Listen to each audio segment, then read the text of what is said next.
Welcome to another episode of the Anything But Everything podcast. Thank you so much for tuning in and joining us on this episode. I apologize, it's been a long time since I've put up an episode on the channel, but here we are today. I have another special guest with me. We're once again going to talk about various topics that identify with anxiety, stress, depression, repetitive thoughts, panic attacks, shortness of breath. If some of you are not familiar with the podcast, basically this podcast is for the sole intention of reaching out to anybody out there who goes through stress, anxiety on a weekly, daily, monthly, yearly basis and tries to offer them some type of comfort zone or closure. Full disclosure, anyone who's on the podcast is not a trained therapist, shrink, or psychologist. However, they are very much real people who go through real experiences and are here to share their real feelings and how anxiety or stress or depression has made them better as a person today. I want to open up today's episode with a small little story, I guess you can say, that I saw quite some time back. I was online, on the computer. I was just going through, I forget which website I was in, but I came through this article and I clicked on it, and someone had made a comment under a video or under an article that said, "What's the point of waking up tomorrow morning if you know that you're going to be miserable?" And I remember I read that, and for a brief second, a part of me agreed with that sentence. Why wake up in the morning if you know you're going to be miserable? Why continue life if you know you're going to be miserable? But I quickly, just like how I always do, there's, two sides to your brain. And, the other side of my brain said, well, that's not necessarily true, because life is going to be filled with struggles. And, there's always going to be something hard in life. Not everything is going to come easy. But there was this whole mindset that suggested that just because you are miserable now, that means that you are forever going to be miserable. If things are not working out well for you now, it's forever going to be that way. And I want everyone to know firsthand it is not that way. That's not how it works. Because there are resources out there. There are ways to better yourself as a person. And my guest today, she's going to talk about some of that, her real life experiences, what she's been through. She's here to share them. She is Maria. And Maria, how you doing? Good, I'm good, Sean. How are you? I'm doing all right. Yeah, sure. Welcome to the podcast. So, going off of the story that I just told, once again, this person was, I don't even know who they were, but they wrote this comment saying that, why wake up in the morning if you know you're going to be miserable? Why continue if you know that maybe tomorrow or the next day, stress is always going to be there? And you and I have talked about previously about how anxiety, while it is a part of some of us, it doesn't mean that it's always going to fill up 100% of your day. There are ways to, get better, do coping mechanisms, talk to people. So I know you have some stories, and personally, what is your take on this little story that I said here? What do you think of that? The fact of someone writing, "What's the point of waking up in the morning if you know you're going to be miserable?" No, yeah, that's pretty heavy stuff. I can definitely relate to a comment like that, just because there have been days, there have been moments, there have been brief, even as brief as just, a thought that flees by in your brain and then, right. Disappears. I've definitely been there where, you think, why? Why keep doing this? Why keep going on? Why, you think like, wow, it'd be so much easier to just kind of drop and then just abandon everything and then just kind of, give up, right? Sometimes there's the initial question of just why, like why exactly, me, why is it happening to me, or just exactly. why is it going on, period. Exactly, and that does, more damage than you think, because you think, you only think of the negative, and sometimes the moment that you get absorbed into that negativity, it's like a black hole. There's no coming out of there, and then it's very difficult to just kind of get out of that, and then, again, like you said, just switch the other side of your brain on. Yeah. But so yeah, it's definitely something that I've thought about as well personally, and it's something that it breaks my heart a little bit too, because I know that a lot of people have thought like that, and it just you want to think that there is an answer, that there is a solution to that question, why keep going on. And like you were talking about earlier, it's just it doesn't always have to be like that, and it's okay to maybe be in a bit of a slump, to be stuck in that little moment of negativity. But the beautiful side to that is, getting out of that. Now, I think that a lot of people question, okay, well, if it is like that, what are my resources? How do I get better? What do I personally have to do? And I think some of the answers to those questions, as I'm sure you will attest to this as well, one of the more common things is, seeing a therapist. I think a lot of people have this mindset. I mean, I can say this because I used to have this mindset. I've been seeing a therapist for 3 years now. And prior to then, my whole perception of a therapist was someone looking across, someone looking across from you saying, how does that make you feel? And, right. And just do breathing exercises. But I'm not going to lie, some of that is incorporated into therapy, but it's not the full thing. That's where I think people go wrong, is that's all they do. That is not all they do. They have ways of finding, connecting the dots and finding the similar moments that, connect you as a person, that, the repeating events, the repeating, patterns. Now, I know you are ready to share a story or two today with us, because you have said that you were someone who, you had anxiety, and anxiety was one of those things where you were a very shy person, would kind of be that one person in the corner. You have certainly changed, and that has changed you for the better. Definitely. So how did that come along? No, I mean, so it's sometimes it's difficult to notice the change until you actually put yourself in a situation and think, wow, could I have done this, maybe like 5-10 years ago?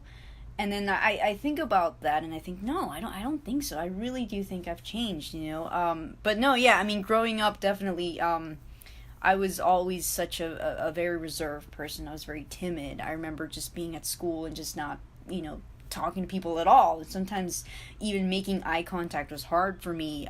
Something as simple as, raising my hand in class, asking the teacher a question, saying hi to someone. It was just those little things like that were just so incredibly difficult for me. And I used to think, am I always going to be like this? And it was something that just disheartened me so much, because I always saw that other people, around me didn't have this problem, and or at least didn't show it. And I used to think, I guess I'm just like this, and I guess I'm just never going to be like all the other kids. But no, I mean, it just, there's something magical also about, growing up and just kind of being confronted with life. Life is always going to throw you in situations where you're not comfortable. It's going to throw you obstacles, and it's up to you whether or not you want to overcome those obstacles. And I think the way that I've kind of tackled life, it's kind of forced me to change, and I think that's a good thing. But I think as you grow older, you start to notice the problems you have. You start to think, okay, I'm like this, why am I like this? You start to question things. Yeah, definitely. You think, no, well, I mean, if I'm like this, then I need to do something. What can I do? Who do I talk to? Is there something I can do? And so I think it wasn't until maybe like late into my adolescence where I realized, okay, I have a problem, and I have some issues that I need to work out with myself. How do I deal with them? And, I think one of the primary things is, anyone who's listened to any of the previous episodes, I've always advocated, releasing it. If something is bothering you, or if something has come up, and speaking of things coming up, I know you said sometimes life just throws you, curveballs. The sad truth that I've come down to is sometimes, or sometimes maybe even all the time, life doesn't care if you're ready or not. It doesn't care if you have 5 things, 10 things piled up on you. It doesn't care if you're in your prime. It will throw something at you when you least expect it, and it's just up to you to deal with it. It's a cold hard fact, but I want to convey to everyone, not that life is going to throw you things and that's the way it is, but life is going to throw you things, but there are ways to deal with it. And we were just talking about that. I've always advocated that find someone to talk to. And, I know some people say, well, I can't find someone on the street, and that's not what I'm saying, but I believe that everyone knows at least one person where you can maybe open up to. Find, if you find common ground with someone, you can go up to them and say, hey, I need to talk to you about something. Let it out. And sometimes, I'm going to be honest, you do let it out, and some people, they don't exactly give you the best advice in the world. That's going to happen. But the important part is it's just that process of releasing it, getting it out of your system, letting it be known. But if you can get the overall idea of whatever is bothering you out there, it's a step in the right direction. Exactly. That's how I discovered therapy was. I opened up to some people who I said, here's what's going on. I just don't know what to do. I feel lost. And they said, I contacted a friend of mine and she said, my sister went to see a therapist. Maybe you can see a therapist as well, and that's when I researched. I said, okay, I never really opened up myself to therapy, but you have to come out of your comfort zone. And I know you touched upon that earlier. Yeah. You have to come out of your comfort zone, because if you just stick to, hey, I know this, I'm going to stick to this. Right. Things are not going to, they're not always going to work out for you in that regard.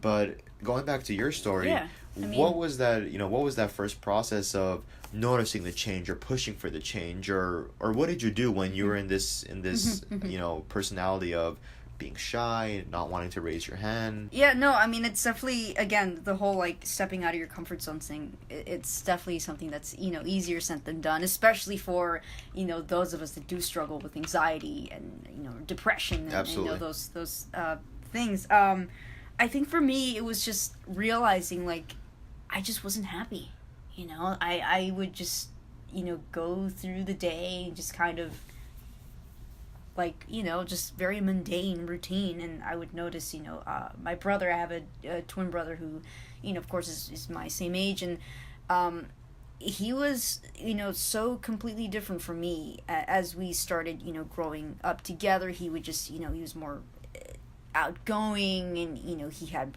more friends. I think I had maybe like one or two friends, but I wasn't the type of person who would go hang out with someone at a like party, or I just wasn't the type of person that would just leave the house in general. Right. And I was always kind of a loner. That was always my personality. I like to be alone. I like to just kind of keep to myself. And again, it's a whole issue of like opening up to people and just, simple as just talking and saying, hey, this is what's on my mind. This has been bugging me. I want to get this off my chest. And it could be, somewhat of an ego thing and a pride thing, where you're afraid of, if I share this with someone, what are they going to think of me? It's that fear of rejection, I think. And I mean, I definitely struggle with it today a lot. But of course, I mean, not as much as before. I've kind of overcome that obstacle. So going back to your question, I mean, I think it was just realizing that I just wasn't happy, and I just wanted to know why. And I started to just kind of learn from people, like watching, other kids, other people around me, and just seeing what they do, and thinking, okay, well, maybe I don't need to, worry about this thing. Maybe I don't need to worry about, what someone will think of me if I do this. Or maybe I just need to let go and just have fun and do this, and not be so obsessive compulsive about every single little thing that I do. So now you're at a point where you realize that you need to make this shift, make this change, but what did you do particularly to make that happen? So I remember, I think I did actually go to therapy. I remember I went in, I made an appointment, and I saw a therapist, and it was the first time that I felt, I guess, you could say safe, because I was always afraid of course, talking to the people that I did know, like my parents, or my, maybe right. my colleagues or friends, because I wanted someone who would listen to me without judging me bias. Right away. Exactly, the no bias thing. So I remember I did seek out a therapist, and it took me a while to open up, of course, because it's, it's a new person, you're meeting them for the first time. Yeah. But as, the more and more that I did go to my sessions, it just started becoming easier. And there, there's that trust that you build up with this other person. And so you go there and you talk, and it just became a lot easier for me to learn about my problems, too. And in general, just start learning how to trust people. And then that way opening up, if I thought if I could open up to this one person, then maybe I could open up to other people, and maybe I could do the same thing that I'm doing with my therapist with someone else. So it was a stepping stone. Yeah, exactly. It was a stepping stone. So I mean, after that, it became a lot easier to talk, and I started opening up more to my mom and my parents, and I remember I started learning how to cope more with my feelings and my insecurities. Again, that's not to say that, therapy is the right answer for everything, or that it's, right for everyone. But it's definitely an option to consider. And again, there's nothing wrong with asking for help. There's nothing wrong with, knowing that you have a problem. And I think that was my first step, was just identifying, okay, I'm not happy. I have a problem. What do I'm I accepting, do to... yes, Yeah. now what do I do to fix it? That was really the first step. And then after it was, yes, seeking help. And then it was learning how to deal with these things and deal with these things on my own. Because I remember there was a point where I stopped going to therapy and I said, okay, I'm going to take all these things that I learned there and I'm going to apply them to my life.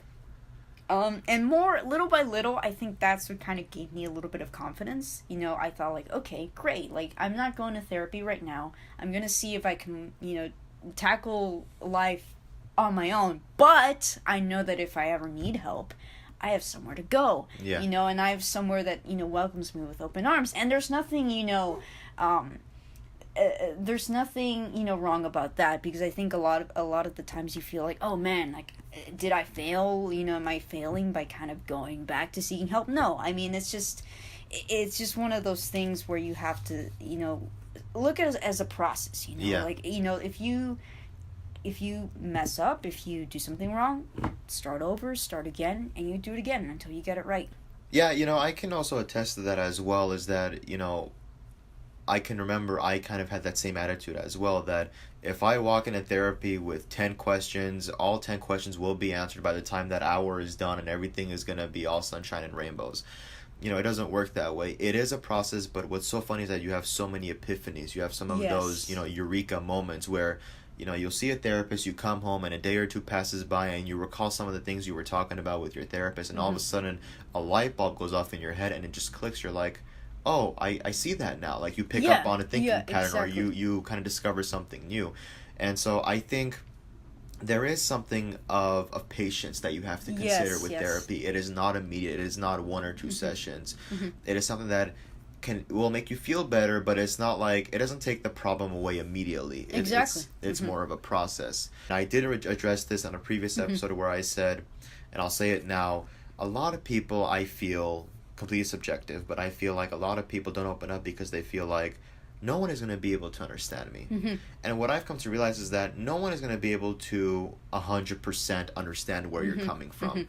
Max, I think 99% someone will be able to understand you, but no one will ever be able to fully understand Of you, course. because everyone processes things differently. 2 people could listen to one song, or 2 people could be watching the same movie. Right, everyone interprets things differently. Interprets things differently. Of It's course. not going to be the same thing. But I can say that with the process of opening up, you develop a support system. You develop someone or something where you say, hey, if things go sour or if things go south, I can talk to someone. There is a resource I can use. So personally for you, what do you do to, you know, get a boost in confidence? What helps you? What do you feel like, even if it's a small activity, you know, because I know a lot of people, they struggle with confidence. Right. So what is something that you think maybe you can advise someone to try out, just to see maybe if it helps with their confidence? Because that's a really, really big thing with anxiety. Sure. Well, of course, I mean, there's different ways of handling, you know, coping with anxiety, and what works for one person won't necessarily work for everybody, you know, because Right. everybody, again, is different. But, you know, just an example works for me is I'll just kind of like, I'll take a little bit of time for me, you know, like a little bit of personal time out of, you know, it doesn't matter how busy I am. I could be, you know, doing a million different things during the day, but I'll set aside 5 minutes for myself and just kind of devote those 5 minutes to whatever it is that I want to do, whatever it is that I want to spend time doing to make me feel better. And again, it could be something as simple as, you know, listening to a song. You know, it could be watching a clip of, I don't know, my favorite movie or something, or looking at a picture or a photo of something that's meaningful to me, maybe a person or a thing, or and just kind of having that little escape out of Right. the world that, Yeah, you know, yeah. can be very scary, of course, can be very intimidating, and can be very hard, and just kind of taking a little bit of a breather, or sometimes, you know, it could be something that maybe is something, and again, relating to the confidence thing, that, you know, if I'm feeling insecure, if I'm doubting myself about, it could be something about work, like, man, I don't think I can do this, I don't think I'll be able to do the job, what if I screw up? It could be, you know, looking at something in my past, like, okay, well, there's this thing that I did, there's this piece of work that I did, and I did do a good job, and Yeah. I did get the job done. So who's to say I can't do it now? You know. Right. So it's kind of that reaffirmation of valuing myself and my, you know, my capabilities as a person and as you know, a student or you know, etc. and etc. So it could be just something very simple as just reflecting on yourself, you know? Because I know that sometimes we're so busy and we're so caught up in everything else that's going on that we forget to kind of have a moment to ourselves. To ourselves. Yeah. Yeah, you know, I think, once again, completely subjective. Personally, for me, it's like, I kind of came up with this on my own. I thought to myself, okay, I need a boost in confidence. I need just any excuse to be confident, anything to be confident about. And so what I did was, in my notepad on my phone, I wrote a question just for every day or every other day. Find any reason to be confident. What is it? Write it down. Let's say if someone says something that, you know, made me feel good, or if I had doubts about doing something, and going back to your point, I do it and I do a good job, I would write it down. And like, you know, for example, January 1st I did this and I felt good about it. January 5th I did this and, you know, I felt good. January 10th someone Right. said this and it made me feel so good. And then when you feel like you need that moment where, hey, I need something to be Right, confident yeah. about, my confidence is, you know, in the dumps, you take a look at that list and you look at everything that you have written down. Like, hey, you know what? I did do that. I did a good job. Yeah. Boosting confidence, you know? So once again, small techniques like using a phone to your advantage, or writing something down, or you maybe even journaling, like writing it Exactly, down. right, on a notebook or something. Yeah, so there are small ways to deal with it. Now, I want to go back to our initial question where we said, or our initial statement where we said, just because you're miserable, it doesn't have to stay that way. So, now I don't want anyone to get the wrong impressions that anxiety will be a part of your life in some form or capacity. But there is a way to, you know, to decrease it as time goes on. You know, I can remember sometimes the smallest things would set me off, and I would think about one particular thought. If it came into my head, chances are it was staying there until, you know, Right. God knows when. As opposed to now, where when I get a thought, it's okay, you try to take a logical approach. What is this thought? What do I interpret from it? Do I want to think about this? If not, what's my coping mechanism? Just come up, or, you know, go for a walk, or go for a hike, or write something in your confidence list. So I think there are small steps where, you know, because as you and I said, we don't agree with that. That if you have anxiety, you label yourself as someone who's anxious all the time, and that's it, you go live your life. You know, you also said something about identifying that you have a problem. Yes, and I think, well, for me, that was kind of the biggest issue is you know, it's that denial in the beginning stages is thinking, well, I don't have a problem, you know. Again, we're all humans and we all have our flaws and we all have, you know, our problems, and everyone's situation is different. So, you know, who's to say that, yes, I have a problem with anxiety, but, you know, said person has a problem with, you know, something else, you know. And so it's just knowing what you have to do for yourself to make sure that you are the best version of yourself. And I think that is certainly the emphasis of the episode, is just trying to be the best that you can possibly be. Sometimes it doesn't come easy, you know, but not a lot of things in life come easy. Some things you have to really work hard for. But I think the initial message is that there is a payoff. Yes. If you work for it, if you go for it. And I think some people get under the impression that, hey, if I stay at home between these four walls, the answer is going to come to me. It's not. Sometimes you got to get yourself out there. The help is out there. It's just a matter of going for it, getting Exactly. it. It's maybe not going to be within, you know, a 1 mile radius, but, you know, it is out there, and you are for capable sure. of getting Definitely. the help. To close off the episode, what would be the one piece of advice that you would give to anyone who's listening right now? Maybe to someone who, much like in your same, you know, scenario, is someone who's maybe shy and can't, you know, raise a hand to ask a question, or has a hard time opening up, or wants to be the best version of themselves but doesn't really know how to get there, how to, you know, ignite that process. So what's the one piece of advice that you would give to anyone who's listening right now? Research. Learn as much as you can, talking to different people. It's just trying to learn as much as possible so that you know the best way to help yourself. Another thing that was mentioned in earlier in one of your episodes was the concept of time. And I think that's something that always works as a factor whenever you're, kind of thinking about doing something is, do I have enough time? Is it too late to do this? And the answer is, there is really no answer. But for me personally, I've learned that it just, there is no right time. There is no perfect time, I can remember one time when I was, at a very dark moment. I can remember my buddy and I, we were having a conversation, like, for about an hour. And, like, right before we were about to hang up the phone, I was like, all right, well, thanks for, talking to me and allowing me to vent. We'll see what happens. Mm-hmm. And I remember he said, see, just by the way that you're about to end this phone call right now, we'll see what happens. What does that mean? That means that you're waiting for something to happen. Don't wait for things to happen. Mm-hmm. Go out there and make it happen. Mm-hmm. As something that we use to sign off and say, okay, goodbye, or, something Mm-hmm. along the lines of that. You consider how powerful that is when, Mm-hmm. you can change, what you say, and it could actually have a different effect on you.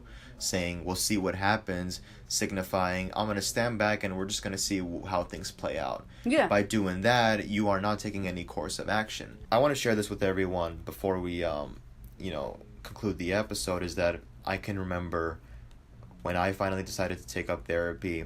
I called, my therapist and I said, before I come in, I want to know, how does this exactly work? I was fresh to therapy. I didn't know what the process was like. And I remember my therapist, she said, be ready for two things. Number one, keep an open mind about everything. I said, okay, that's fair. I can do that. What's the second thing? She says, get ready to learn so much about yourself. Mm-hmm. And I can say that to this day, still going to therapy, those things still hold true. That with an open mind, you discover so much about yourself. There are some things that you don't even realize that you do, but you do them, but there is really no one there to kind of, to catch on it, because it's a mental thing. Mm-hmm. It's not a physical Mm-hmm. thing. People can't see you doing it. Mm-hmm. But once again, I will always advocate that maybe if not therapy, talk to someone. The resources are out there. As you said, research. There are people there who are ready to talk to you. Would you say that you are a changed person at this point in time? Definitely, absolutely. I think that, you don't ever notice a change until it kind of comes up in a situation, you know? And I think now, how I used to be, I was super, super just closed off to the world. And now it's just, as far as what I've gotten from my peers is, their impression of me, I'm just thinking like, wow, it almost feels like I am a different person, But really it's just I'm a different version of myself. I'm a better version of myself, and it's the version that I want to keep and that I want to keep improving.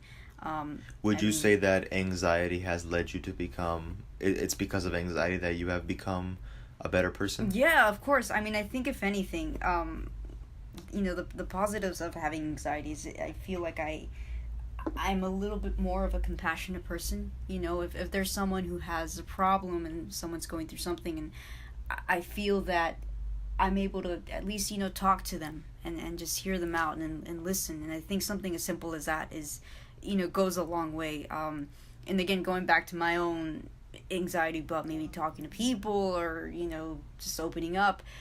Something as simple as making a phone call was so difficult for me when I was like, 5 years old, when I was like 10 or something. And now it's just like, it's a little tricky now, but it's becoming more second nature. I think that's the success, or that's kind of the end goal, is just seeing an improvement, just seeing a transformation, as little as just, hey, now I'm able to just approach someone and just introduce myself and just talk to somebody, it just, those little things add up, and those little things are the things that eventually transform you and evolve you into a different person, into this whole complete new side of you, this person that was there the whole time and was just waiting to come out like a butterfly in a cocoon. So it's definitely helped. It's been a struggle, and I still struggle a little bit, but it's definitely becoming easier now, and it's becoming, if anything, a positive in my life. There you go, guys. You heard it right here on the Anything But Everything podcast. That pretty much wraps it up for this episode. Once again, thank you so much, Maria, for coming on the episode and sharing your experience. I feel like all of the experiences that are real, that have happened, that have actually taken place, it comes from the heart, and it's something that you can talk about and just release and let people know that, hey, it might happen, but there's ways around it, there's ways to deal with it, there's ways to, solve it. If you, like you said, if you're just going about life and you realize, hey, I have a problem, there are ways to get a solution to, somehow, cope with that issue. So once again, guys, thank you so much for tuning in to another episode of the Anything But Everything podcast, and we will see you all next time.